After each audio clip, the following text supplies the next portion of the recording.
تو میں یہ عرض کر رہا تھا کہ اللہ تعالیٰ نے انسان کی موت کا نقشہ کھینچا. میں کہہ رہا تھا اللہ میاں دھمکیاں بہت دیتے ہیں مگر عمل نہیں کر رہے دھمکیوں پہ.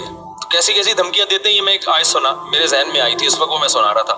تو اللہ نے بتایا کہ جس شخص کی موت کا ٹائم ہوتا ہے اس وقت اس کو سمجھ میں آ جاتا ہے کہ دنیا کیا ہے, مسافر خانہ. واقعی یہ تو میں تھوڑے دنوں کے لیے آیا تھا, اب میں پتلی گلی سے یہاں سے نکل رہا ہوں.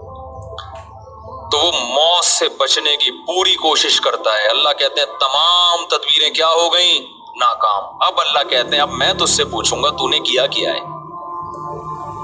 دیکھو قرآن ہمیشہ نماز کو پہلے ذکر کرتا ہے اور صدقے کو بعد میں, لیکن یہاں صدقہ پہلے ہے اور نماز بعد میں. کیوں؟ دنیا کے مسافر خانہ ہونے کا جو تصور ہے نا, جو شخص دنیا کو مسافر خانہ سمجھتا ہے تو یہ حقیقت میں سمجھتا ہے یا نہیں ہے, یہ نماز سے نہیں پتا چلے گا, یہ صدقہ خیرات سے پتا چلے گا. نہیں آئی بات؟ بھائی نمازی بھی پیسہ جمع کرتے رہتے ہیں نا بھائی, 5 ٹائم مسجد میں آگے نماز پڑھ لو, باقی بحریہ ٹاؤن, فلانا ٹاؤن, ڈمکانا ٹاؤن اور اتنے موٹے موٹے سریے عمارتوں میں ڈال کے آدمی موت کو بھول جاتا ہے, نماز پڑھتا رہتا ہے وہ.